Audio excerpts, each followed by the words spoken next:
रब्बिल आलमीन वल आक़िबतु लिल मुत्तक़ीन वस्सलातु वस्सलामु अला शम्स मिल्लत हज़रत अल्लामा मुफ्ती शमसुद्दीन साहब क़िबला मुद्दज़िल्लहुल आली ज़वील एहतिराम ज़वील एहतिशाम बासफ़ा उलमाए किराम शोराए इज़ाम और जिंदा दिल नकीब महफिल हाज़रीन मजलिना है, राह पुरखार है, क्या होना है, पाँव अफगार है, क्या होना है, तेरे बीमार को मेरे ईसा गश लगातार है, क्या होना है, दूर जाना है रहा दिन थोड़ा कूच तैयार है, क्या होना है, दिल हमें तुमसे लगाना ही न था,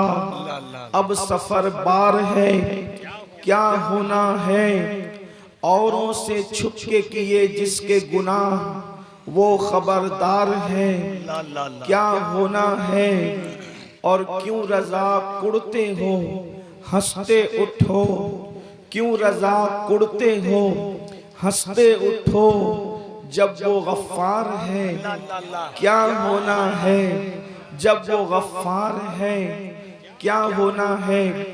आज की ये खूबसूरत सी महफिल जिसमें मुझसे पेशतर आपने मुफ्ती साहब क़िबला का खिताब समात कर लिया है और मेरे बाद भी आपको एक खिताब समात करना है। थोड़ी देर चूंकि वक्त ज्यादा हुआ है, बहुत मुख्तसर से वक्त में कुछ मारूज़ात पेश करने की सआदत हासिल की जाएगी।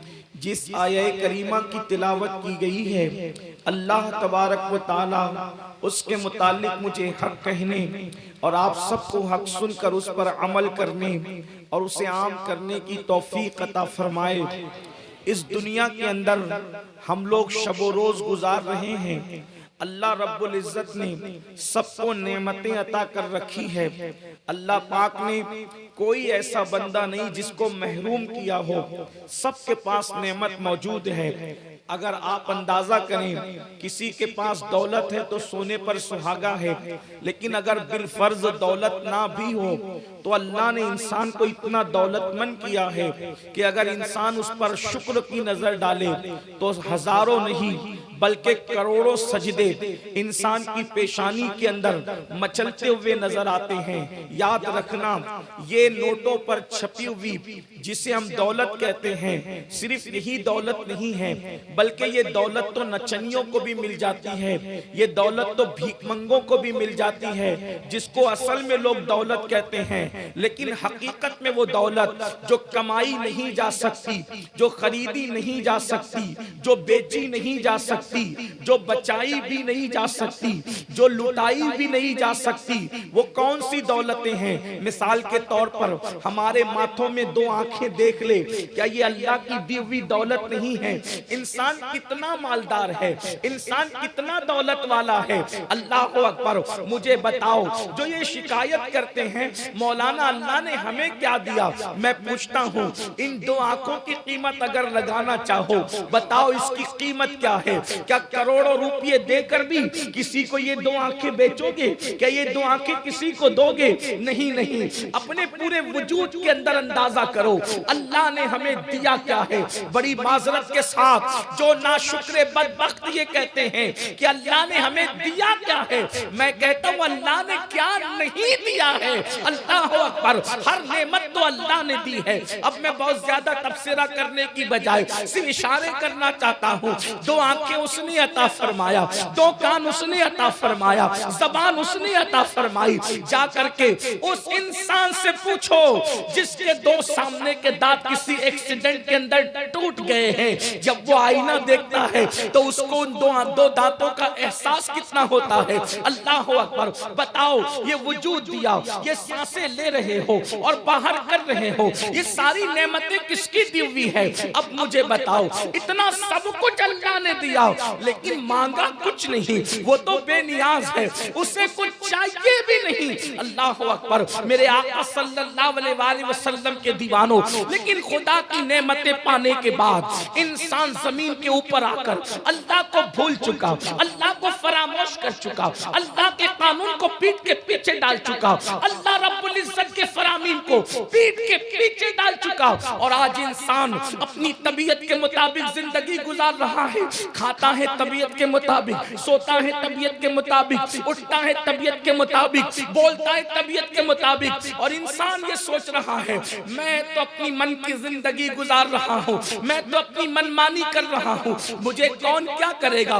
मगर याद रखना, दुनिया के दूसरे मज़ाहिब के इंसान अगर ये बात कहें या सोचे तो उनका अपना मामला है, लेकिन जिन्होंने मुहम्मदुर रसूलुल्लाह सल्लल्लाहु अलैहि वसल्लम का कलेमा पढ़ा है वो ये नहीं सोच सकता, क्योंकि हमारे यहाँ मरने के बाद फना नहीं है, मरने के बाद अल्लाहु अकबर, मरने के बाद खत्म हो जाना नहीं है, मरने के बाद मिट जाना नहीं है, मरने के बाद तबाह हो जाना नहीं है, मरने के बाद तारीकी नहीं है, बल्कि वल्लाह इस जिंदगी से खूबसूरत जिंदगी मौत के बाद की जिंदगी है। लोग कहते हैं मौत के बाद की जिंदगी इससे खूबसूरत जिंदगी कैसे है, तो हम उनको बताते हैं अगर काफिर है, मुर्तद है, बेदीन है तो उसके लिए तबाही है, लेकिन रसूलुल्लाह का वफादार है तो मरने के बाद की जिंदगी कितनी खूबसूरत है। जब तक मरता नहीं है गुंबद खजरा देखता है, और मरता है तो गुंबद वाले को देखता है। आरे तकबीर, आरे रिसाल। मेरे इमाम कहते हैं जान तो जाते ही जाएगी क़यामत, ये है अब यहाँ मरने पे ठहरा है नजारा तेरा, अब यहाँ मरने पे ठहरा है नजारा तेरा। और हुजूर ताज शरीयत तो और बढ़कर बात कहते हैं, कहते आपकी तलात को देखा, जान दी कब्र में पहुंचा तो देखा। नारे तकबीर, नारे रिसालत, नारे मदीना कॉन्फ्रेंस। मोमिन की मौत भी उनको देखते देखते हैं। हाय हाय हाय। मैं आप बहुत मोहब्बत वाले लोग हैं, लेकिन इतनी छोटी सी अर्जी अगर मान ले तो बड़ी नवाजिश। आपका एहसान बहुत दिनों तक याद रखूंगा। हाथों में मोबाइल अगर है तो जेब में रख लें, इसलिए कि अगर ये भीड़ दिखाने वाले जलसे सियासी लोगों के यहाँ होते हैं, हम लोग भीड़ के लिए इकट्ठा नहीं करते, आपको दिल की तब्दीली के लिए इकट्ठा करते हैं। अगर बहुत ज्यादा लोग भी ना आए और दिल बदलने वाले लोग हों तो वो जलसा कामयाब है, इसलिए कि यहाँ सर नहीं बल्कि दिल देखे जाते हैं। तो आपकी तवज्जो चाहता हूँ, उम्मीद है कि आप सब मुतवज्जो होकर माशाल्लाह आपने मेरी बात मानी, अल्लाह आपको जज़ाए खैर दे। वैसे यहाँ पर मेरी कोई हैसियत ही नहीं है, बेहतरीन शोरा यहाँ पर माशाल्लाह मौजूद हैं, बेहतरीन नकीब मौजूद है, बेहतरीन खुतबा मौजूद है। मैं तो सिर्फ कोई दिल का दर्द आपके दिलों के दरवाजे पर रखने के लिए आया हूँ, कोई खिताबत करने नहीं बल्कि दिल का दर्द लेकर, दुखड़ा लेकर आया हूँ, एक दिल जले इंसान की हैसियत से, ताकि आपकी खिदमत में पेश करूँ। अल्लाह करे किसी के दिल में बात उतरे, मेरे लिए भी निजात और आपके लिए भी निजात। थोड़ी देर सुने, मैं बहुत देर तक आपके दरमियान नहीं रहूँगा, वक्त ज़्यादा हुआ, इसका ख्याल मुझे है, मेरे बाद के जो खतीब है उनका भी ख्याल मुझे है, इसलिए मैं थोड़ी तवज्जो चाहता हूँ। तो मौत के बाद की जिंदगी बड़ी खूबसूरत है, बल्कि मरने वाला मोमिन अगर है, आका का वफादार है, तो मरता है तो हुजूर अलैहिस्सलाम को देखते हुए मरता है, और कब्र में जाता है तो भी हुजूर अलैहिस्सलाम को की ज़ियारत उसको नसीब होती है। और मैदान महशर में भी जब उठ करके जाएगा तो गोया कि हुजूर की ज़ियारत के लिए जाएगा। अब मुझे बताएं, मरना उनकी ज़ियारत के लिए, कब्र में उनकी ज़ियारत के लिए, महशर उनकी ज़ियारत के लिए, तो ये कितना सस्ता सौदा है, कितने नफे का सौदा है कि मरो तो उनकी ज़ियारत करो, कब्र में जाओ तो उनकी ज़ियारत करो, मैदान महशर में उनकी ज़ियारत करो। ये मोमिन की शान है। मगर याद रखना, बात इतनी है कि मोमिन कहलाना आसान है और मोमिन बन जाना मुश्किल है। थोड़ी देर में अभी बात हम आगे करेंगे, लेकिन ये बात अर्ज कर रहा हूँ, इंसान अपनी तबीयत के मुताबिक आज जिंदगी गुजार तो रहा है, अपनी मन की सोता अपनी मर्जी से है, उठता अपनी मर्जी से है, उसको ख्याल ही नहीं कि अल्लाह की दी हुई नेमत का मैं मिसयूज कर रहा हूँ,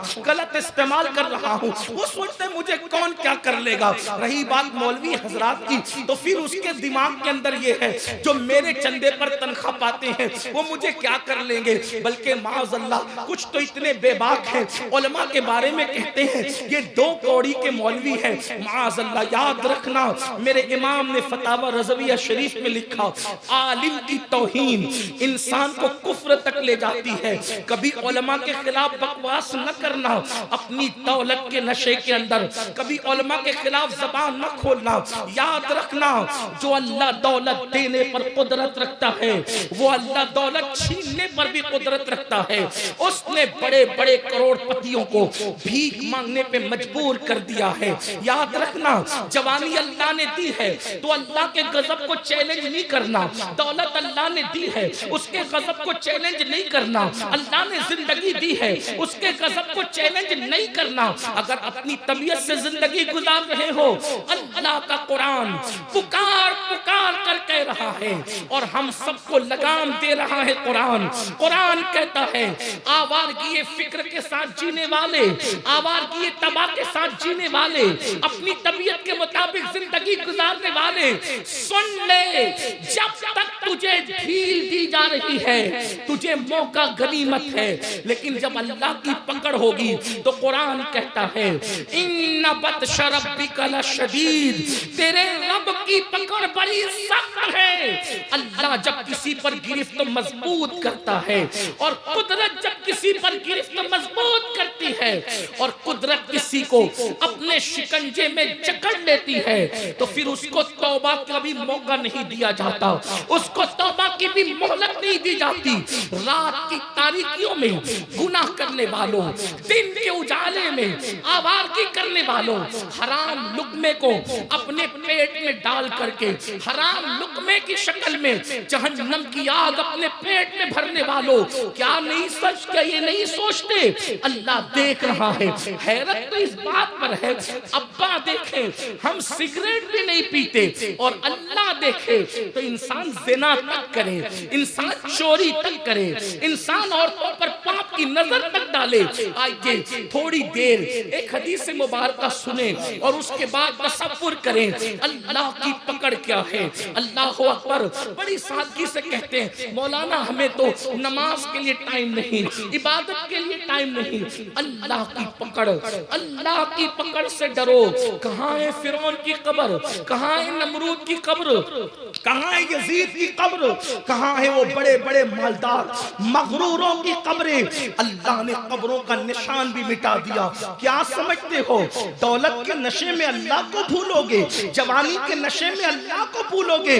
अल्लाह अकबर। मेरे आका सल्लल्लाहु अलैहि वसल्लम के दीवानों, आज ये तुम्हारे और मेरे सच्चे नबी सादिक व मज़दूक, इसलिए कि अब कोई खतीब की गुफ्तगू नहीं, वो सैयदुल आलमीन का फरमान, मेरे आका का फरमान फ़क़ीह अबुल लैथ समरकंदी अपनी किताब कुर्रतुल उयून के अंदर लिख रहे हैं और मैं उसको नक़ल कर रहा हूँ। अपनी बहनों की भी तवज्जो, मेरी माएँ और बहनें भी यहाँ हजारों की तादाद में मौजूद हैं, उनकी भी तवज्जो चाहता हूँ। मेरी बहनें किचन रूम के अंदर भरपूर टाइम देती है, मेरी बहनें कपड़े धुलने में दिलचस्पी रखती है, खाना पकाने में दिलचस्पी रखती है, लेकिन अपनी बहनों से कहता हूँ, सबकी खिदमत करने वाली मेरी बहन, तुझे रब की बारगाह के लिए टाइम क्यों नहीं है, तुझे अल्लाह के लिए टाइम क्यों नहीं है। मैं मियाँ बीवी में झगड़ा लगाने नहीं आया, लेकिन इतना जरूर कहूंगा, शौहर की खूब खिदमत करना, लेकिन मेरी बहन दुनिया में कोई अपना नहीं है। ये शौहर जो है ये लाइफ ऑफ पार्टनर है, यानी कि शरीके हयात है, शरीके ममात नहीं है। कितना ही वफादार शौहर होगा मेरी बहन, याद रखना, कितना ही वफादार शौहर होगा, जिस दिन तू मर जाएगी कंधा भी देकर रो रहा होगा और दिल में सोच रहा होगा इसके बाद कौन, इसके बाद कौन। अल्लाह अकबर। याद रखना शौहर, अल्लाह अकबर, पर कब्र तक जाएगा, कब्र के अंदर नहीं जाएगा। भाई कब्र तक जाएगा, कब्र के अंदर नहीं जाएगा। अल्लाह अकबर। बेटे कब्र तक जाएंगे, कब्र के अंदर नहीं जाएंगे। कब्र के अंदर जो जाने वाली चीज है वो सिर्फ तुम्हारा अमल है, अमल। वो अमल जिसके बारे में रसूलुल्लाह ने अपनी अहले बैत से कहा था, ए नबी की अहले बैत, अमल करना, अमल। इसलिए कि जिसको अमल ने पीछे कर दिया उसको नसब कभी आगे नहीं कर सकता। फरमाया, ए बनु हाशिम, ऐसा ना हो कि क़यामत के दिन लोग अमल लेकर आए और तुम सिर्फ नसब लेकर आओ। आका ने अपने घर वालों को कहा था, अमल करना, अमल। अल्लाह अकबर। और फिर नबी के घर वालों ने हुजूर के फरमान का कितना ख्याल किया कि खानदान नबूवत में जैसे अमल वाले हुए वैसे अमल का तसव्वुर और खानदान के लोग ख्वाब में भी नहीं देख सकते। हर खानदान का मेहराब में कुरान पढ़ता है, नबी का खानदान नेज़े में कुरान।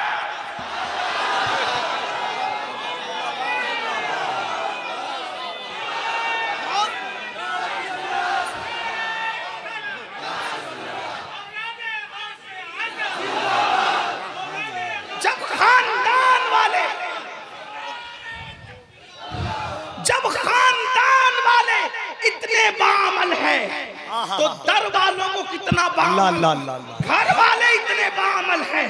लेकिन यहाँ हाल ये कि दर घर वाले तो लर्जा बरंदाम है, नाना की बात सुन के, बाबा की बात सुन के, और दर वाले इतने बेबाक हो गए, कहते हमें तो कुरान पूरी जिंदगी ना उठाएंगे, कुरान पूरी जिंदगी ना उठाएंगे, नहीं पढ़ेंगे कुरान कभी, और सोचेंगे हम जन्नती नहीं तो कौन।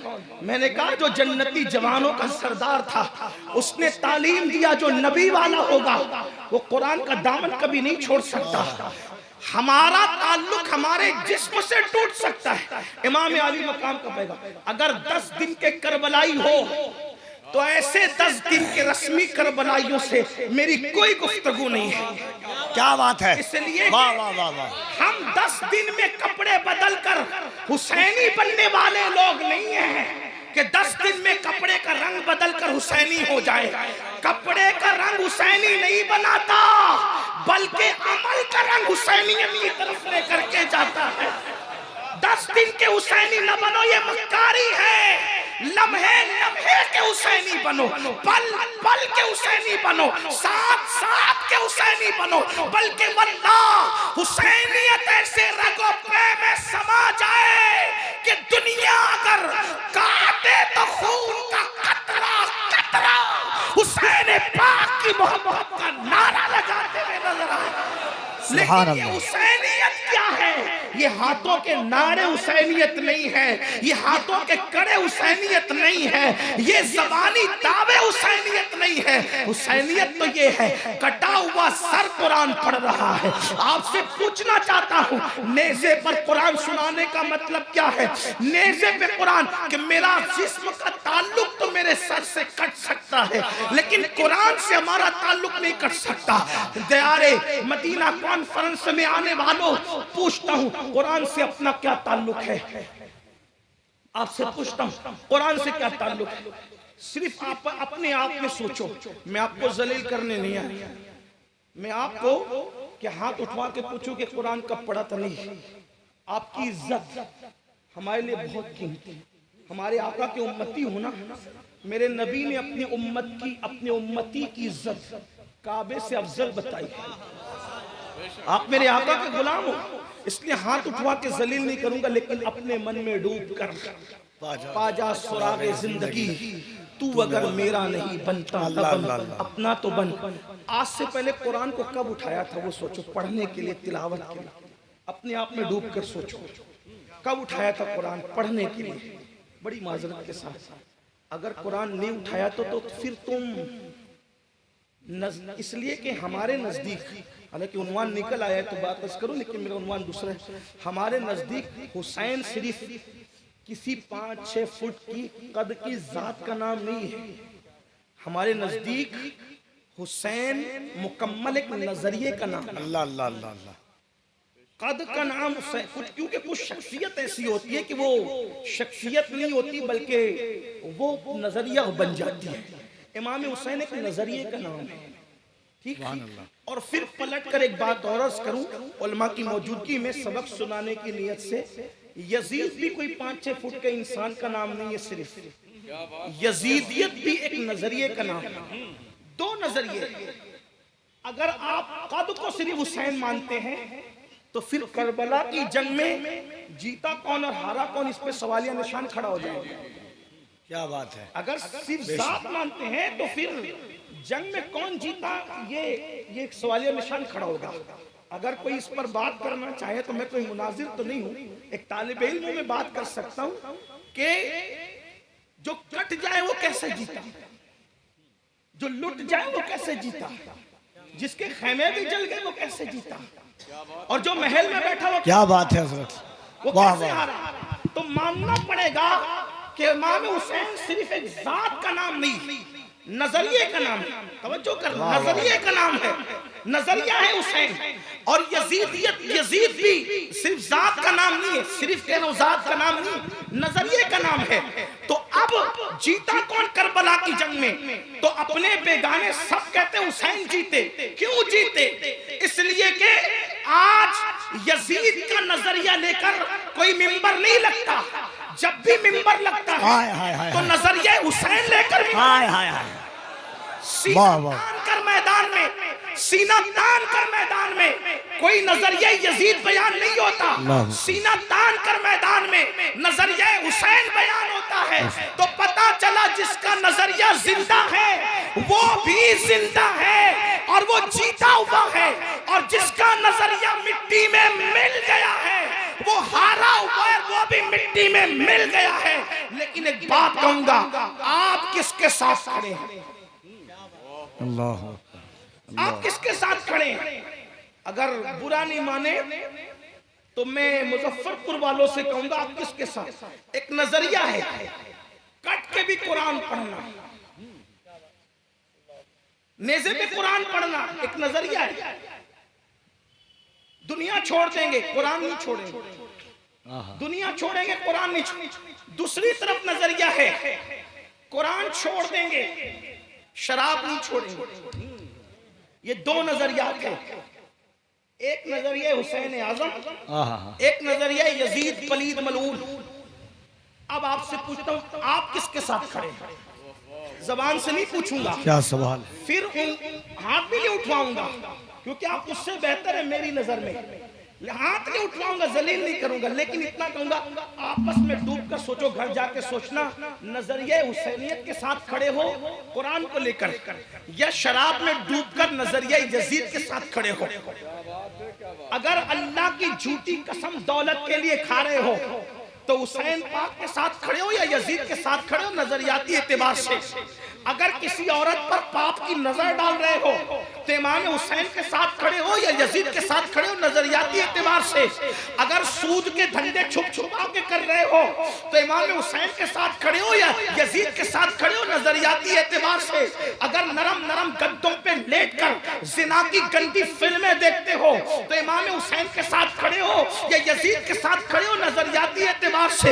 आपसे पूछना चाहता हूं, याद रखना मेरे अजीज, हुसैनियत इतनी सस्ती नहीं है या बच्चों का खेल नहीं है या कोई झुनझुना नहीं है कि जो चाहे उठा ले और 2-4 गिलास शरबत किसी को हुसैनियत का सर्टिफिकेट दे दे। हुसैनियत का सर्टिफिकेट शरबत के गिलासों से नहीं मिलता। हुसैनियत का सर्टिफिकेट तो इतना कीमती है कि जान लुटाने के बाद भी जान मुंतजिर रहती है कि सब कुछ लुट गया, अब भी बताओ कि हुसैनियत मिली या नहीं मिली। इसीलिए तो कहता हूं, अल्लाह अकबर, लोगों ने 14 सदियों में खुदा होने का भी दावा किया, नबी होने का भी दावा किया, महदी होने का भी दावा किया, मुजद्दिद होने का भी दावा किया, मुफ्ती और मुनासिर होने का भी दावा किया, लेकिन 14 सदियों में मुझे कोई ऐसा नहीं मिलता जो हुसैन होने का दावा करे, इसलिए कि हुसैन बनना आसान नहीं है। हुसैन बनने के लिए शबीए मुस्तफा को लुटाना पड़ेगा। हुसैन बनने के लिए 6 महीने के मासूम को तड़पाना पड़ेगा। हुसैन बनने के लिए मदीने जैसे शहर को छोड़ना पड़ेगा। हुसैन बनने के लिए खैमे भी जलवाने पड़ेंगे। हुसैन बनने के लिए 7 साल की शहजादी के चेहरे पे तमाचे भी खिलवाने पड़ेंगे। हुसैन बनने के लिए लाश पे घोड़े भी दौड़ाने पड़ेंगे। अल्लाह अकबर। लोग झूठे नबी तो बने, लोगों ने झूठे खुदा होने का दावा तो किया, लेकिन आज भी लोगों ने झूठा दावा हुसैन होने का भी नहीं किया, क्योंकि लोग पूछेंगे अगर तू हुसैन है, लाली अकबर कहाँ है? अल्लाह अकबर, अल्लाह अकबर। लाली असगर कहाँ है? ला सकीना कहाँ है? ला हसन जैसा भाई कहाँ है? और ला फातिमा जैसी अम्मी कहाँ है? नारे तकबीर, नारे रिसालत, अज़मत अहले बैत, जिक्र इमाम हुसैन, जिक्र मौला हुसैन, जिक्र मौला हुसैन। या हुसैन, या हुसैन, या हुसैन, आमदे औलादे हुसैन। सुभान और अल्लाह। याद रखना, जब हुसैन की अम्मी जैसी अम्मी नहीं आ सकती, हाय हाय हाय, इसलिए कि फातिमा की पैदाइश के लिए, हाय हाय, अब तवज्जो फरमाएं, उन्वान वो नहीं है लेकिन बात करें, सैयदा की मखदूमा की पैदाइश के लिए बाबा होना चाहिए मोहम्मदुर रसूलुल्लाह। हाँ, अब जब वैसा बाबा नहीं हो सकता तो वैसी शहजादी नहीं हो सकती, और जब वैसी शहजादी नहीं हो सकती तो उसके शहजादे जैसा फिर कोई शहजादा नहीं हो सकता। दरअसल ये बात है, इसलिए आज तक लोगों ने हुसैन होने का झूठा दावा, क्योंकि हुसैन होना बड़ा मुश्किल, हुसैन होना, कुर्बानियों के ऊपर मुस्कुराने का नाम है हुसैन। अल्लाह के लिए सब लुटाने, क्या फलसफा है, बल्कि लोगों ने सब लुटाया, वतन किसी ने नहीं लुटाया। देख लें आप, ये उलमा मौजूद है, उलमा मौजूद है। यूपी के लोग हमारे मालेगांव में, मुंबई में 50-50, 100-100 साल से रहते हैं, फिर भी गोंडा वाले मुंबई में 100 साल से रह के गोंडा देखा नहीं, गोंडवी कहलाते हैं, है ना? इंदौर वाले इंदौरी कहलाते हैं, इसी तरीके से बलरामपुर वाले बलरामपुरी कहलाते हैं, मुजफ्फरपुर वाले मुजफ्फरपुरी कहलाते हैं। हालांकि कभी उनके बच्चों ने नहीं देखा ही है। हम लोग आते हैं तो लोग रश्क की नजर कहते हैं आप हमारे वतन जा रहे हैं, हमने कहा आप भी चले, कहा मैंने कभी देखा नहीं, लेकिन है मुजफ्फरपुरी, है बिहारी, है यूपी, है इंदौरी, है एमपी के, है ना? लेकिन मेरा हुसैन कैसे कुर्बानी देने वाला है? अल्लाह अल्लाह के थे मदनी, लेकिन आज हुसैन पाक को कोई मदनी हुसैन नहीं कहता। क्यों? इसलिए नहीं कहता कि मेरे हुसैन ने कहा कि मैं तो वतन भी कुर्बान कर चुका। मदीने वाले कहलाते थे, अब है करबला वाले। ये कुर्बानी, जब ये कुर्बानी दी जाती है तब कोई हुसैन बनता है, और ये कुर्बानी का तसव्वुर। और हम हुसैनी कैसे बन रहे? सिकड़े नाड़े, मस्जिदें वीरान है, हम हुसैनी हैं। इमाम हुसैन ने मस्जिदों की बहार के लिए घर लुटाया, घर कुर्बान किया। फिर से हमें इस बात को सोचने की जरूरत है। तो मैं बात दूर निकलती अर्जे कर रहा था, सोचो, गौर करो, किसके साथ खड़े हो? यजीद के साथ? देखो, जबानी तौर पे तो हम इमाम हुसैन के साथ खड़े हैं, अमली तौर पे आप किसके साथ खड़े? और अल्लाह की अदालत में उसको वही खड़ा किया जाएगा जो अमली तौर पर जिसके साथ होगा। उस पलीत के साथ उठना, फिर अगर नमाज के लिए फजर में उठने की तौफीक नहीं है तो फिर यजीद के साथ उठने के लिए तैयार हो जाओ। अगर आज भी गंदी फिल्में देख रहे हो, नरम नरम गद्दों पे लेट कर तो फिर यजीद के साथ उठने के लिए तैयार हो जाओ। आप कहेंगे वो तो गंदी फिल्म नहीं देखता था। मैंने कहा यही तो बात है कि आप 2 कदम आगे हैं उससे। वो तो बंदरों का ज़िना देखता था, बंदरों का नाच देखता था। बंदरों के ज़िना से मुराद बंदरों का वो फेल देखता था जो उनका मखसूस फेल है। वो सिर्फ बांसुरी बजाता था। और आपके कानों में एयरफोन जो लगा है मेरे भाई, तो वो कितनी तरक्की याफ्ता म्यूजिक है। और जब तुम कानों में एयरफोन लगाकर मटक मटक कर किसी हीरो के तस्वुर में चलते हो, तो सोचो कि गुंबदे खजरा में मकीने गुंबदे खजरा के दिल पर क्या गुजरती होगी, अल्लाह के रसूल के दिल पर क्या गुजरती होगी। जिसका घर लुटा है ना, उस नबी से पूछो ना। आका अलैहिस्सलाम कब्र अनवर में थे, कब्र अनवर में। हमारे लिए तो रसूलुल्लाह जिंदा है, हमारा अकीदा है। हमारे इमाम ने तो 2-2 कसमें खाकर कहा तू जिंदा है वल्लाह, तू जिंदा है वल्लाह। मेरी चश्मे आलम से छुप जाने वाले अंबिया को भी अजल आनी है, मगर ऐसी के फकत आनी है। फिर वही मौत के बाद उनकी हयात मिस्ल साबिक वही जिस्मानी है। उसकी अज़वाज को जायज़ है निकाह, उसका तरका बटे जो फानी है। जो लोग नबी को मुर्दा कहते हैं, मैं उनसे कोई बैसे वैसे का जो है वो बात नहीं करता। सिर्फ इतना कहता हूं, नबी की बीबी को बीवी मानते हो या नबी की बीबियों को बेवा मानते हो? इतना बताओ। हर मक्तबे फिक्र का इंसान नबी की किसी बीवी को बेवा नहीं कहता, बल्कि बीवी कहता है। आयशा ज़ौजा मुहम्मदुर रसूलुल्लाह, अरबी अजमी सब उनको ज़ौजा कहते हैं। अब पूछता हूं, जिसका शौहर मर जाए उसकी बीवी तो बेवा होती है, जिसका शौहर जिंदा हो उसकी बीवी बीवी होती है। या तो बीवी कहना छोड़ दो या तो मुर्दा कहना छोड़ दो। अब बताओ क्या फैसला करते हो? हमारे अकीदे में नबी जिंदा है, उनकी बीबियां बेवा नहीं हुई बल्कि वो बीबियां ही हैं। उसका सबूत मौलाना मर जाएं, कितने ही बड़े मौलाना हो, इद्दत गुजारने के बाद उनकी बेवा निकाह करना चाहे तो कर सकती है। कोई मदरसा नहीं रोक सकता, कोई बेटा नहीं रोक सकता, कोई भाई नहीं रोक सकता, निकाह कर सकती। बोलो कर सकती नहीं? कर सकते। लेकिन नबी की बीवी दूसरा निकाह नबी के बाद कभी नहीं कर। क्यों नहीं कर सकती? क्योंकि जिसका शौहर मर जाए है वो निकाह कर सकती। क्या बात है। जिसका शौहर जिंदा वो कैसे? इसीलिए उम्मत का देख लो ना, पूछ लो, किसी मकतब फिक्र से पूछ लो, हुजूर की बीबियां बीबियां हैं। और अगर वो ना माने मकतब वाला आदमी, तो हमें मकतब की क्या जरूरत है? कुरान कहता है या अय्युहन नबी कुल लिअज़वाजिका, आप अपनी बीबियों से कह दे। तो कुरान रसूलुल्लाह के जाहिरी दौर के लिए था या क़यामत तक के लिए है? तो जब कुरान क़यामत तक के लिए, तो कुरान अभी भी तो ज़ौजा मुस्तफ़ा का है।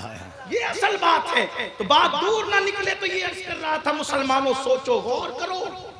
जब कानों में ईयरफोन लगाते हो, म्यूजिक सुनते, आका के दिल पर क्या गुजरा? हजाम की कुर्सी पर बैठ करके बुढ़ापे में भी दाढ़ी मुड़ाते, चेहरे पे बस्तरा फैलाते। हंसने की कोई बात नहीं है यहाँ, सिर्फ आपका इश्क रसूल जांचना है। इश्क मुस्तफ़ा सिर्फ नातों को सुनकर ये नारा लगाना कि गुलाम ये रसूल में मौत भी कबूल है। सोचो, कभी सोचा जब सूफी सरमद ने फैजी को, फैजी एक मौलवी था जो अकबर के दरबार में रहता था और अकबर की हर बात पर वो उल्टी सुल्टी दलीलें पेश करता था। अकबर की मोहब्बत उस पर इतनी गालिब आ गई कि फैजी ने अकबर के कहने पे दाढ़ी भी मुड़ाना शुरू कर दी। छोटा मोटा आदमी नहीं था, बड़ा मौलाना था, आलिम था। मौलाना नहीं, आलिम था, बल्कि आलिम भी क्या कहो, पढ़ा लिखा आदमी था। लेकिन इसकी इल्मी सलाहियत इतनी थी मेरे भाई कि इसने कुरान मुकद्दस की तफसीर बगैर नुक्ते के लिखी है। कोई नुक्ता नहीं है कुरान की तफसीर। उलमा से पूछो, एक सफ़ा लिखना दुश्वार होता है बगैर नुक्ते के। उसने पूरी कुरान की तफसीर लिखी है। फैजी इतना बड़ा इल्म वाला था। अकबर के कहने पर दाढ़ी मुड़ाना शुरू कर। सूफी सरमस्त जा रहे थे, अल्लाह के वली थे। देखा कि फैजी हजाम की कुर्सी पे बैठ के दाढ़ी मुड़ा रहा है, तो फैजी का फैजी दाढ़ी छील रहे हो? तो चूंकि अल्लाह वालों का मजाक उड़ाना उसका अपने तबीयत में था, उसने जवाब दिया, हजरत दाढ़ी ही तो छील रहा हूं, किसी का दिल थोड़े छील रहा हूं। तब सूफी सरमस्त ने कहा, बाबा जो मैं देख रहा हूं, अगर तू वो देख लेता तो तुझे एहसास होता कि तेरे चेहरे पे चलने वाला वस्तरा तेरे गालों पे बाद में चलता है, पहले वो मोहम्मदुर रसूलुल्लाह के दिल को तकलीफ पहुंचाता है। सर कुर्बान करने की बात करते हैं। बताओ, जो कौम अपने नबी के नाम पर दाढ़ी के चंद बाल न बढ़ा सके, उस कौम को आशिक रसूल कहलाने का हक क्या है? आज कहते हैं पूरी दुनिया में लुट रहे हैं, पिट रहे हैं, मारे जा रहे हैं, काटे जा रहे हैं, ये हो रहा है, वो हो रहा है। मैंने कहा जो कौम कब्र अनवर में भी रसूलुल्लाह का दिल दुखाए, हुजूर को कब्र अनवर में भी तकलीफ पहुंचे, सोचो तो सही, गौर तो करो। ये बात मैं अपनी तरफ से नहीं कह रहा हूं, सैयदना फारूक आजम उमर इब्न खत्ताब कहते हैं, लोग कहते हैं छोटा गुनाह बड़ा गुनाह, मैं तो इतना समझता हूं गुनाह कोई भी करो उससे नबी का दिल दुखता है, आका के दिल को तकलीफ पहुंचती है। और सुन लो, जब आका के दिल को तकलीफ पहुंचाओगे तो अल्लाह कितना नाराज होगा, वो कैसे पकड़ करेगा। तो अर्ज ये कर रहा था, जल्दी जल्दी बात मुकम्मल करता हूं। मेरे और तुम्हारे सच्चे नबी मुस्तफा जान रहमत सल्लल्लाहु अलैहि वसल्लम ने इरशाद फरमाया, अल्लाह अल्लाह, आका फरमाते हैं कि जहन्नम के अंदर एक वादी है, उस वादी का नाम जुब्बुल हुस्न है। उस वादी का नाम जुब्बुल हुस्न है। जुब्बुल हुस्न का मतलब अपनी आम जबान में बताएं कि गम का कुआं है उस वादी का नाम। और उसके अंदर मेरे आका अलैहिस्सलाम फरमाते हैं खच्चर की तरह मोटे मोटे बिच्छू हैं, और एक एक बिच्छू के मुंह में 70 डंक है। जब कोई बेनमाजी मरेगा तो उसी जुब्बुल हुस्न में उसको दाखिल किया जाएगा, और जब वो मोटे मोटे 70 मुंह वाले बिच्छू उसको डंक मारेंगे तो 1000 साल तक के वो जहर उसके जिस्म में घूमता रहेगा, उसकी हड्डी के जोड़ जोड़ टूट जाएंगे। आपसे पूछता हूं, बहुत गरूर है ना अपनी जवानी पर, बड़ा नाज है ना अपनी ताकत पर, है कोई मुकाबला करने वाला? खेत का बिच्छू उंगली भर अंगूठे भर होता है, अगर वो डंक मार ले तो आदमी पूरा के पूरा तड़पने लगता है। खेत का बिच्छू का डंक हम बर्दाश्त नहीं कर सकते। अल्लाह की जहन्नम का बनाया हुआ वो बिच्छू जिसके 70 मुंह है, और ये अल्लाह के रसूल का फरमान है, 1000 साल तक के जहर घूमता रहेगा। क्या जाता है 10 मिनट नमाज पढ़ने में, क्या जाता है 10 मिनट नमाज का वक्त निकालने में, सबके लिए टाइम, रब के लिए टाइम नहीं। मैं अपनी बहनों से कहने चला था, मेरी बहनों, शौहर कितना भी वफादार होगा, बल्कि दुनिया में मेरे भाई कोई अपना नहीं, कोई अपना नहीं। कुरान कहता है ला तंसा नसीबका मिनद दुनिया, दुनिया से अपने नसीब का मत भूलो, कफन के सिवा कुछ नहीं लेकर के जाओगे। जिस दिन सैयदा फातिमा ज़हरा का विसाल हुआ था, उस दिन मौला अली ने रोते हुए कहा था, आज मुझे यकीन है, पहले से बात यकीन की थी लेकिन रोते हुए कहते हैं, आज मुझे यकीन हो गया कि दुनिया में अल्लाह के सिवा कोई अपना नहीं। सैयदा फातिमा के विसाल के दिन ये तारीखी जुमला कहा था। क्यों? लोगों ने कहा क्यों? फरमाते हैं एक बार फातिमा कहता था तो 3 बार लब्बैक कहते हुए दौड़ती आती थी, अब 3 बार आवाज देता हूं लेकिन कोई जवाब नहीं देती। विसाल फातिमा ने बताया दुनिया में कोई, जिनका निकाह आसमानों पर हुआ है, आप बताएं तो सही, और जिनका निकाह आसमानों पर होने पर उलमा ने सैकड़ों दलीलें पेश की हैं, वो मौला नहीं फरमा रहे दुनिया में कोई अपना नहीं है। हमारा कौन? सबसे दिल लगाया, दोस्तों के साथ बैठते तो घंटों बैठते, अल्लाह के लिए 10 मिनट का टाइम नहीं निकालते। और इतना अजाब है मेरे भाई बेनमाजी होने का, सबको तो जाने दो, सारी बातें अपनी जगह।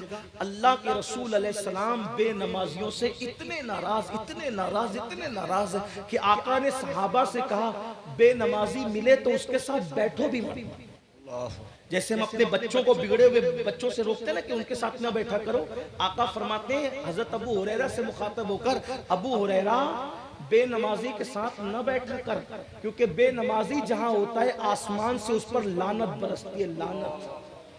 जिस कौम पे लानत पर से वहां बरकत कैसे होगी? बड़ी माजरत के साथ बुरा मत मानना, मेरी बात का मफहूम मुखालिफ मुराद मत लेना। लानत कौन बरसा रहा है? बोले अल्लाह। कौन बरसा रहा है? बुरा तो नहीं लग रहा ना आपको मेरी बात का, लेकिन लानत कौन बरसा रहा है? जवाब दे, कौन बरसा रहा है? अल्लाह। कौन बरसा रहा है? जहां लानत होगी वहां रहमत होगी। अब लानत बरसाने पर गई घर की बरकत, घर की बरकत गई। अब आप आए मेरे पास, अमीनुल कादरी तू तावीज दे ताकि घर में बरकत हो।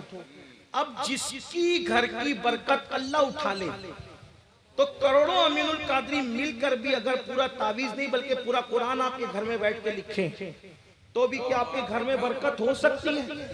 नहीं हो सकती। बरकत उठाई अल्लाह ने, और बरकत लाने जा रहे मुल्ला के पास। क्या बात है सर? आप मुझे बताएं ना मेरे भाई, ये जुमले कड़वे जरूर है, लेकिन माफ करना, आज जो मुसलमान परेशान है नमाज छोड़ने की वजह से, और जब तक मस्जिद में नहीं आओगे अपने मसले का कोई हल नहीं होगा। मसाइल का हल कल भी अल्लाह की बारगाह में था, आज भी अल्लाह की बारगाह में है, और क़यामत तक अल्लाह की बारगाह ही से मसाइल का हल है। जब तक मुसलमान नमाज का पाबंद रहा, यही हिंदुस्तान है। हिंदुस्तान 1000 साल तक इस हिंदुस्तान के तख्त पर हमारे कदम थे। आज भीख मांग रहे हैं हम, आज डर रहे कि कल क्या होगा, कल क्या होगा। ये जितने आज तुम्हें आंखें दिखा रहे हैं, कल तुम्हारे सामने कासे गदाई लेकर खड़े थे, इनके बाप दादा भीख मांग रहे थे हमारे दरवाजों पर। कब तक? जब तक हम अल्लाह की चौखट से वाबस्ता थे, लोग हमारे दरवाजे पे भीख मांग रहे थे। जब से हमने मस्जिदों का दर छोड़ दिया, अल्लाह का दर छोड़ दिया, खुदा की चौखट छोड़ दी, आज तुम भीख मांग रहे हो और दुनिया भीख देने के लिए तैयार नहीं। जलील कर रही है दुनिया, रो रहे हो, ये हो गया वो हो गया। लोगों के सामने गिड़गिड़ाने की बजाय अल्लाह की बारगाह में गिड़गिड़ाओ। मेरा अल्लाह माहौल बदलने में उसको टाइम नहीं लगता। याद रखना, सदियों का बिगड़ा हुआ माहौल वो लम्हे में बनाता है। उसकी शान है कुन फयकुन, उसकी शान है कुन फयकुन। वो कह देता है हो जाता है। फिरौन के घर में अगर मूसा को पालना चाहे उसको कोई नहीं रोक सकता। बेशक बेशक। लंगड़े मच्छर से नमरूद को हलाक करना चाहे उसको कोई नहीं रोक सकता। जहां लोगों की ताकतें नाकाम हो जाती है, वहां मेरा अल्लाह लंगड़े मच्छर से काम लेता है। आप लोगों से क्यों डरते हो? अल्लाह से डरो। और अल्लाह से डरने का मतलब क्या है? गुनाह छोड़ दो, गुनाहों से हिजरत कर लो, तौबा कर लो। आपको दर्द है ना, दर्द है ना, बच्चियां इधर उधर क्यों जा रही है? ये सिर्फ व्हाट्सएप पर शेयर करने के लिए दर्द है। आपको दर्द है ना कौम का, सिर्फ कॉन्फ्रेंसों में दर्द भरी बातें करने के लिए दर्द है। बताओ, अगर वाकई दर्द है, मैं समझ लूं, मैं बदलूंगा तो माहौल बदलेगा। मैंने गुनाह नहीं करना, छोड़ देना है। और एक बार गुनाह छोड़ कर देखो, गुनाह छोड़ने में सुकून है, सुकून। ये जो नरम नरम बिस्तरों पर पेट भर के खा के भी सुकून की नींद नहीं आती, करवटें बदलते हो, वजह क्या है? नाराज है अल्लाह।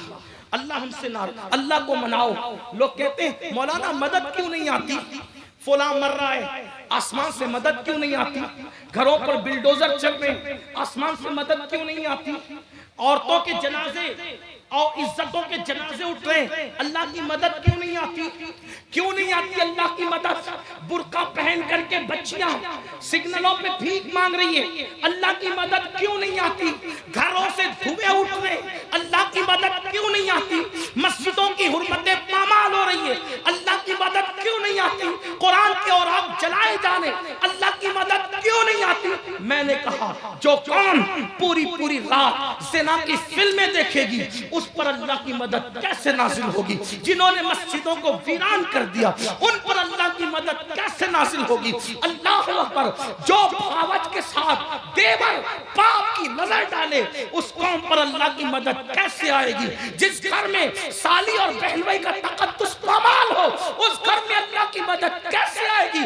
जिस घर में कुरान तीजे 10वें 20वें पे तो पढ़ा जाता है, लेकिन फिल्में रोजाना देखी जाती है। उन लोगों पर अल्लाह की मदद कैसे आएगी? बल्कि एक बात कह दूं, याद रखना, ये जो दूसरे लोग आंखें दिखा रहे हैं, इनको अल्लाह ही ने मुसल्लत किया है। अल्लाह अकबर।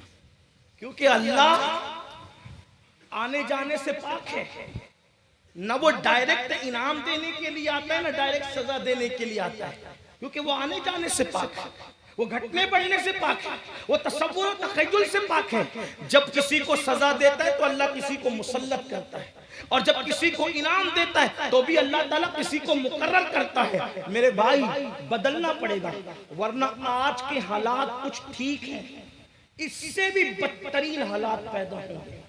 बेशक कोई मदद नहीं करेगा, जिससे अल्लाह मदद का हाथ उठा ले, अल्लाह अल्लाह कोई मदद नहीं कर सकता। अल्लाह के रसूल अलैहि सलाम का फरमान है, जब कोई नमाज छोड़ देता है तो छोटे छोटे कीड़े मकोड़े कहते हैं, अल्लाह मुझे हुक्म दे कि मैं इसको कत्ल करूं। कीड़े मकोड़े कहते हैं, इसे कत्ल कर, इसका वजूद मैं नहीं देख सकता क्योंकि तेरा बाकी। जिस कौम से कीड़े मकोड़े नफरत करें, उस कौम से लोग कैसे मोहब्बत करेंगे? और आप कहते हैं नहीं मौलाना, बड़ा तासुब का दौर है। मैं बस इतना समझता हूं, मैं किसी की चमचागिरी करने नहीं आया, ना मैं कोई सियासी आदमी हूं। तासुब का दौर है, ठीक है, आपके साथ वो बस पे भी आपको जगह नहीं देना चाहते। दुनिया के लोग बस में भी अपनी सीट पर आपको बैठने के लिए बाजू में जगह आपको देखते हैं तो और फैल के बैठ जाते, जगह नहीं देते। लेकिन यही बंदा जो आप जैसे मुसलमान को बस में अपने बाजू में बिठाना नहीं चाह रहा था, जब ये अजमेर शरीफ यही जा रहा है तो हाथों में फूल लेकर जा रहा है। वही जो बस पे आपको बैठने नहीं दे रहा है, अजमेर शरीफ वही फूल लेके जा रहा है। मसूद सालार गाजी के वही जाकर के सर झुका रहा है, वारिसे देवा के वही जाकर के अपना सर खम कर रहा है, मखदूम के चौचा के वहां वो जाकर के हाथ जोड़ रहा है। अब ये अंदाज कितने जायज है नाजायज है, ये मुफ्ती साहिबान लोग फैसला करेंगे। लेकिन एक बात मैं कह रहा हूं, क्या आपको जो अपने बाजू में बैठने के लिए बस में जगह नहीं दे रहा था, वो मेरे मखदूम के हाथ क्यों जोड़ रहा है? वो गरीब नवाज की चौखट पे फूल क्यों लेके जा रहा है? तासुब के इस दौर में खाजा दाता बता रहे हैं, ओ नबी का दिल दुखाने वाले, तुम मेरे जैसा मुसलमान बन जा। आज भी ये तासुबी तुझे फूल पेश करने पर मजबूर हो जाएंगे।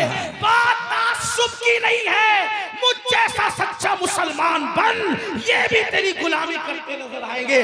तू इसमी और रस्मी मुसलमान तो बना, लेकिन तू मोइनुद्दीन जैसा मुसलमान। वाह वाह वाह, ये बात है। लेकिन बात हमारे जलसों में हम सुनते हैं, फिर कहते हैं कल, फिर कहते हैं कल। कौन से वो गुनाह है जो हमारे समाज में नहीं? एक गुनाह पढ़कर बात एंड की तरफ ले जाता है। इस वक्त हमारे समाज में जो गुनाह बहुत तेजी से बढ़ रहा है वो है लड़के और लड़कियों के आपसी नाजायज ताल्लुकात, और इसको फैशन का नाम दिया जाए। मैं समझता हूं 80% लड़के और लड़कियां किसी मजहब के हो, किसी मसलक के हो, अगर आप उनकी जिंदगी में देखेंगे तो यही, और इसको ये फैशन का नाम देते हैं। जिस 20% लड़के और लड़कियां महफूज हैं, वो उनको ताना देते हैं, वो लड़कों को कहते हैं तुम लोग मर्द नहीं हो। स्कूल और कॉलेज में हम लोग भी ये ताना सुन चुके हैं। हालांकि वो दौर तो आज से तकरीबन 15, 17, 20 साल पहले का दौर था। अभी तो और बिगाड़ पैदा हो गया। इसलिए ज्यादा इल्म है मुझे, क्योंकि मैं खुद जो है एक इंग्लिश स्कूल और एक जूनियर कॉलेज का चेयरमैन। हालांकि हम अपना तारुफ इस एतबार से कभी नहीं कराते। हमारा तारुफ इतना है कि बहुत अच्छा तारुफ है अपना, बसित को सफा गश्त बेचारा जामी, गुलामे गुलामाने आले मोहम्मद। अपना तारुफ बस इतना ही है कि सगे सगाने बारगाहे रसूल है, और कुछ नहीं। लेकिन इतना है, सुन्नी दावत इस्लामी ने पूरे इंडिया में अब तक इंग्लिश स्कूल 15 से जायद कायम कर दिए। इश्क़ रसूल के माहौल में अंग्रेजी तालीम दी जा रही हमारे यहाँ, लेकिन माहौल बहरहाल हमें पता है स्कूलों का, कॉलेजों का। तो वो 20% जो महफूज है उनको ताना दिया जाता है, तो मर्द ही नहीं हो। लड़कियां कहती हैं तू पुराने दौर के दकियानुसी ख्याल के, ये और वो है। ये गुनाह बढ़ता जाता है, और इसको फैशन है। हर फिल्म का सरनामा है इश्क, हर नाविल का उन्वान है इश्क। उन्हें पता ही नहीं इश्क कहते किसे। अगर कोई वाकई इश्क करे ना, मैं उसके साथ खड़ा हूं। तुम जो इश्क कर रहे हो ये नफसानियत है, अल्लाह ये दरिंदगी है, ये पाप है, ये किसी की आबरू पर हमला करने का बदतरीन बहाना है। अगर कोई पेशाब को शरबत कहकर पिए वो शरबत नहीं हो सकता। नाम बदलने से अशिया की हकीकत नहीं बदलती। इश्क क्या है? चलो आओ इश्क ही करना है, हम आपके साथ खड़े। हमारे मजहब में यहाँ तक है, साहिब बारे शरीयत हुजूर सदरुस शरिया रहमतुल्लाह अलैह मसला लिखते हैं हदीस की रोशनी में कि अगर किसी को किसी से इश्क हो जाए वो पाक दामन रहे, दिल में छुपा के रखे, किसी से इजहार न करे, उसी हालत में मरेगा तो मकाम शहादत पाएगा। हमारे यहाँ इश्क करने पे मर जाए, हुजूर के इश्क की बात नहीं कर रहा हूँ अभी मैं, हुजूर अलैहिस्सलाम वो तो बहुत बड़ी चीज है। क्या बात है। किसी को किसी से अपने जैसे इंसान से इश्क हो जाए लेकिन पाक दामन रहे, इश्क में पाक दामन ही शर्त है। यहां तो पाक दामन ही है ही नहीं, बल्कि झूठे वादे शादी के नाम पर एक लड़की का सब कुछ लूट लिया जाता है। और जैसे भौरा फूल का रस चूस कर दोबारा उस तरफ रुख नहीं करता, वैसे लड़के लड़कियों का सब कुछ लूट कर फिर दोबारा उस तरफ रुख नहीं करते। और फिर वो लड़की बेचारी जिंदगी भर किसी को मुंह दिखाने के काबिल नहीं रहते। आजकल शरीफ लड़कियों को अच्छे रिश्ते नहीं आ रहे, जो बदनाम हो चुकी समाज में उसको कब रिश्ता आएगा अच्छा। आजकल का चीटर और चोर भी किसी ऐसी लड़की को बीवी बनाने के लिए तैयार नहीं होता जो बदनाम हो चुकी हो। मैं अपनी कौम के लड़कों से पूछता हूं, अगर यही हालत तेरी बहन के साथ होती तो तेरे दिल पे क्या गुजरता? यही कैफियत अगर तेरी बेटी के साथ होती तो तेरे दिल पे क्या गुजरता? और याद रखना, अगर आज तूने किसी की बहन बेटी की आबरू का नीलाम करके और उसका सब कुछ, उसकी जवानी और शबाब चूस कर तू भाग गया है झूठे वादे करके, वो करवट बदलती होगी जब जब उसकी आहें बाबे जाबते लाई से टकराएगी और वो तुझे चैन से जीने नहीं देगी। किसी की भी उल्टी गिनती उसी वक्त शुरू होती है, किसी को भी जवाल उस वक्त शुरू होता है जब कोई किसी पर जुल्म करता है। इसीलिए अल्लाह के रसूल अलैहि सलाम ने फरमाया, मजलूम की आह से बचो, कि अल्लाह और मजलूम की आह के दरमियान कोई पर्दा और हिजाब नहीं होता। ये फिल्म मेरे भाई, हमारी जिंदगी 3 घंटे की फिल्म नहीं है। ऐ मेरे नौजवान, मेरी कौम की बेटियों से भी कहता हूं, तुम बहुत भोली हो मेरी बच्चियों, वो 3 घंटे की फिल्म तेरी जिंदगी नहीं है। तुझे तो 60 साल जीना है, 70 साल जीना है। तू पाक दामन रहे, घर में रहे, पर्दे से रहे। किसी अदाकारा, किसी लड़की को तू आइडियल मत बना। अगर तूने आइडियल बनाना तो सैयदा जैनब को बनाना, तूने आइडियल बनाना सैयदा फातिमा को बनाना, तूने आइडियल बनाना सैयदा खदीजा को बनाना, तूने आइडियल बनाना तो सैयदा आयशा सिद्दीका को बनाना। मेरी बहनों, इन सैदानियों की जिंदगी को पढ़ो, नबी के घर वाली खवातीन को, हज़रत आतिका की जिंदगी को पढ़ो, सहाबियात की जिंदगी को पढ़ो। क्या वो खवातीन थी? आज औरतें मेकअप करके वलीमे में चली, मेकअप करके शादियों में चली, दुपट्टों को गले में लटका दिया। क्या वो खवातीन थी? हज़रत सैयदा सुमैया इस्लाम के नाम पर पहली शहीद औरत है, ये पहली शहीद खातून सुमैया बड़ी उम्र की खातून थी, इस्लाम कबूल कर लिया और घर घर जाकर के औरतों को समझाती थी और रसूलुल्लाह के करीब ला करके बिठाती थी, कहती थी हुजूर इनको मुसलमान करें। औरतें मुसलमान होती थी। अबू जहल जैसे गुंडे को पता चल गया कि सुमैया इस्लाम का प्रचार कर रही है, उनके घर गया, बाल पकड़े और पकड़ के कहा, तुझे मुझसे डर नहीं लगता कि तू मोहम्मद अरबी की कनीजों में इजाफा करती है? मैं मुझसे डर नहीं लगता। हजरत सुमैया ने कहा, जो अल्लाह से डरता है वो किसी से नहीं डरता। अबू जहल, मुझे किसी से डर नहीं लगता। और उसके बाद उसने बाल पकड़े और एक दरख्त से बांध दिए और हजरत सुमैया को कहा, इतना मारा, कहा कि मोहम्मद अरबी को छोड़ दे वरना मैं तुझे मार डालूंगा। सुमैया ने कहा, अल्लाह ने एक जान दी है, अगर 1000 जाने देता तो भी मैं मोहम्मद अरबी की नालैन पे कुर्बान कर देती। इसीलिए हमारे दादा मुर्शिद हुजूर मुफ्ती आजम कहते हैं, ये एक जान क्या है, अगर हो करोड़ों तेरे नाम पर सबको वारा करूं मैं, और तेरे सर पे सर तेरे नाम पे जान को कुर्बान करके तेरे सर से सदके उतारा करूं मैं। मुझे हाथ आए अगर ताजेशाही तेरी कब्शे पा पर निसारा करूं मैं, अल्लाह अकबर। हजरत सुमैया ने कहा हजारों जाने करोड़ों जाने कुर्बाने। पता है क्या हुआ? इतना गुस्से में आया कि ऊंट के एक पैर से आपका पैर बांधा। बहनों की खास तवज्जो, ये गुलशन इस्लाम यूं ही आबियार नहीं हुआ है। ऊंट के एक पैर से सुमैया का एक पैर बांधा और दूसरे ऊंट से सुमैया का, हजरत सुमैया का दूसरा पैर बांधा और दोनों मुखालिफ समत में ऊंटों को दौड़ाया। जब ऊंट मुखालिफ सिमत में दौड़े तो कैफियत क्या होगी? मेरी ज़बाने हया इस पे तबसरा करने पे खामोश है। जब उस मुकद्दस सहाबिया के दोनों पैरों में फासला हुआ तो उस मकाम पर तीर चलवाया जिसका जिक्र नहीं किया जा सकता। अल्लाह अकबर। वो खातून का वजूद दो हिस्सों में तकसीम हुआ, शहीद हुई, लेकिन मोहम्मद अरबी का दामन छोड़ने के लिए तैयार नहीं हुई। आज तो कोई शादी की लालच दे दे तो आबरू लुट जाए।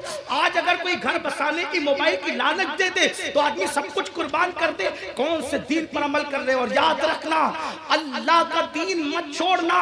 दुनिया में फाके कर लो, गुर्बत में जी लो, इसलिए कि रोटी कपड़े मकान की हैसियत नहीं है। ईमान कीमती चीज है, ईमान। मेरी बहनों, इसे हिंदुस्तान में देख लो, जो रसूलुल्लाह का दीन छोड़ कर गया आज कुत्ते से भी ज्यादा बदतरीन उसकी जिंदगी हो गई है। अगर तुम कहीं जाने का सोचोगी शादी के नाम पर, किसी और के नाम पर कोई ले जाने की कोशिश करेगा तो याद रखना लोगों का कहीं गुजारा नहीं है। दीन सच्चा है, दीन पर अमल करो, दीन से वाबस्ता रहो। तो अर्ज ये कर रहा था कि वो नौजवान जो अफेयर के नाम पर बच्चियों की आबरू ले लेते हैं और उनको लालच देते हैं झूठी। एक हदीस सुने, बात मुकम्मल करता हूँ। अल्लाह के रसूल अलैहिस्सलाम के गुलामों, रिवायतों में आता है कि जिसने दुनिया में किसी चिड़िया के साथ खेला होगा, चिड़िया, छटाक बड़ की चिड़िया होती है, चिड़िया के साथ खेला होगा, वो खेलते खेलते चिड़िया मर गई होगी। चिड़िया के साथ खेला, चिड़िया मर गई। कयामत के दिन वो चिड़िया अल्लाह की बारगाह में फरियाद करेगी, ए अल्लाह, इसने मेरी जिंदगी के साथ खेला था।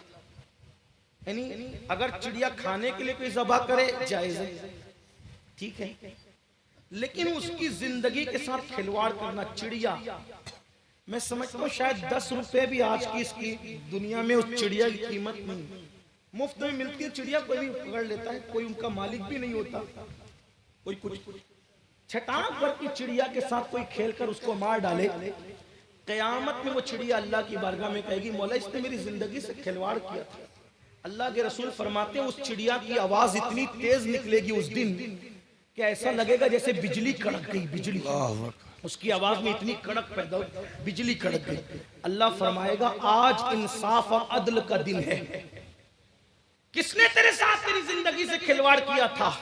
फरमाया जाएगा वो फलां। आका अलैहिस्सलाम फरमाते हैं उसकी नेकियां पहाड़ों जैसी होगी, पहाड़ों जैसी। फिर भी अल्लाह फरमाएगा इसको मुंह के बल घसीटते हुए जहन्नम में ले जाओ।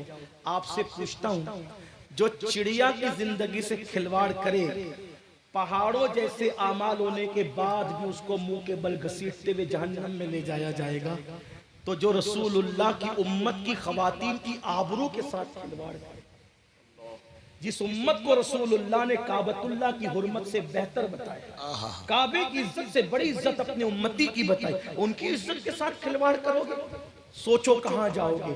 इसलिए याद रखना, अल्लाह पाक फरमाता है इन्ना बत्शा रब्बिका लशदीद, तेरे रब की पकड़ बड़ी सख्त है। अल्लाह इससे पहले के पकड़ करे, आज अपने गुनाहों से तौबा करो। जो कुछ कर सके हो, जो कुछ कर चुके हो, उसको आज ही तौबा करो, आज ही बदलो। इंशाअल्लाह महफिल जब खत्म होगी हम सब मिलकर इज्तिमाई तौर पे दुआ करेंगे। मैं भी और आप सब, हम लोग रुकेंगे, दुआ करेंगे, गिड़गिड़ाएंगे अल्लाह की बारगाह में। और मेरा अल्लाह फरमाता है अगर हजारों साल का पापी भी मेरी बारगाह में तौबा कर ले तो मैं उसके गुनाहों को माफ कर देता हूँ। बल्कि मेरे आका फरमाते हैं गुनाह से तौबा करने वाला ऐसा है जैसे उसने गुनाह किया ही नहीं। इसलिए आज अल्लाह की बारगाह में सच्चे दिल से तौबा करो। और तौबा क्या है? एक मर्तबा जब गुनाह से निकलने का अहद कर लो तो दोबारा गुनाह की तरफ लौट कर न जाओ। गुनाह में सुकून नहीं, तौबा में और नेकियों में सुकून है। इंशाअल्लाह अगर आज तौबा कर लो करोगे तो जिंदगी बदल जाएगी, जिंदगी में इनकलाब आ जाएगा। अल्लाह आपकी नस्लों को भी उसकी बरकत अता फरमाएगा। उम्मीद करता हूं कि आप सब अल्लाह की बारगाह में सिद्क दिल से तौबा करें। क्या तौबा करने के लिए सब तैयार हैं? आइए दुआ करेंगे तब करेंगे, लेकिन हम सब मिलकर अभी तौबा करें, जिंदगी के हर गुनाह से तौबा करें। पढ़िए अस्तगफिरुल्लाह रब्बी मिन कुल्ली ज़म्बिन व अतूबु इलैहि। आपने तौबा कर लिया, एक बार तौबा की नियत से कलमा भी पढ़ लें, तजदीद ईमान की नियत से, ला इलाहा इल्लल्लाह मुहम्मदुर रसूलुल्लाह। हुजूर के वादे के मुताबिक आप और हम सब आज गुनाह से ऐसे पाक हो गए जैसे अभी अपनी माँ के पेट से पैदा हुए, पाक हो गए। अब बताओ कौन वादा करता है रसूलुल्लाह के नाम पे कि इंशाअल्लाह आज के बाद मेरी नमाज नहीं छूटेगी? अब हाथ उठाने का वक्त आया है। बताएं कितने लोग हुजूर के नाम पे, नहीं भी वादा करोगे तो नमाज फर्ज है मेरे भाई, लेकिन वादा कर ले ताकि अल्लाह हम उठे हुए हाथों के सदके में हमें तौफीक अता करे। जरा बताएं तो कितने लोग हैं? माशाअल्लाह, उठाए रखें, फरिश्तों को गवाह बनाएं, अल्लाह को गवाह। मैंने अपनी बहनों से नहीं कहा, लेकिन बहनों का हौसला कितना कि उन्होंने भी हाथ उठा लिया। सुभान अल्लाह, ये तो ऐसी मुजाहिदाना किरदार रखने वाले। ए अल्लाह, तेरे महबूब के नाम पे हाथ उठाना हमारा काम था, इन उठे हुए हाथों की लाज रखना तेरे करम पर है। मौला आज शबे जुमा है, जुमा का दिन बरकत का दिन है, बरकत की शबे। मौला आज से हम सबको नमाजी बना दे, मौला हमारी नस्लों को नमाजी बना दे। जब भी कोई नमाज का वादा लेते हैं तो क्या कहते हो? जुम्मा से पढ़ेंगे। आज ये भी बहाना नहीं है, अब आने वाला दिन जुमा है, आज इसे शुरू करना है, और बल्कि आज से नहीं बल्कि अभी से शुरू करना है। जिन्होंने इशा नहीं पढ़ी है वो घर जाने के बाद पहला काम क्या करेंगे? पढ़ेंगे इंशाअल्लाह।